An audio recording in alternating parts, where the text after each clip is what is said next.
د خیبر پښتونخوا په چتو سیمو کې د واورې اورېدو لړۍ روانه ده. چترال، بردیر، کاغان، ناران، شانګله، سوات او نور چتو سیمو کې د اتوار د ورځو نه د واورو اورېدل شروع شوي وو او د ګل په ورځ هم په ډېرو سیمو کې واورې ورېږي.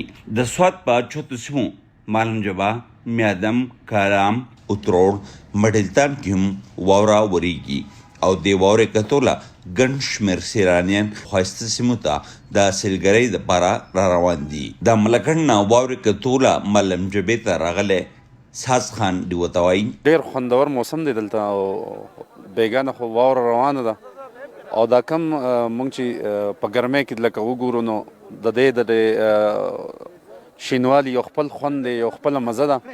خو اوس د یو لیونتوب غونډه کې چل دی. دا کم چې واوره شوې ده په دې کم دغه ونو باندې او دا کم پوزیشن باندې اوس دا دغه زما نشي یقین چې په پوره دنیا کې تاسو هم داسې ځای وینئ یا داسې ښکلا وینئ او دا بالکل یو نیچرل بیوټي ده. راغلي سیلانیان د واورې ورېدو او په واوره کې د ګرځېدو نه خوندونه اخلي. د کراچۍ نه د خپل کورواله سره راغلي تسمیه وای دلته ډیر ښایسته موسم دی او هلې ځلې هم ډیرې زیاتې دي. سړکونه هم جوړ دي او د کولمو دپاره ډیر سهولتونه دي او اوس مو سکي یا په واوره ښویدل هم وکړو. ملمجبې ته راغلي سیلانیان د واورو نه ګولۍ جوړوي یو بل پرې ولي او ورسره د واورو نور لوبې هم کوي. د بهر هیواد نه په چوټۍ راغلی نصر شاه وایي موږ د ملګري راغونډ شوي ټول د مسافرۍ نه راغلي نو موږ واور له خاص کر راغلي ډېره مزه ډېر خوند یې وکړو. واوره انجوی کړه.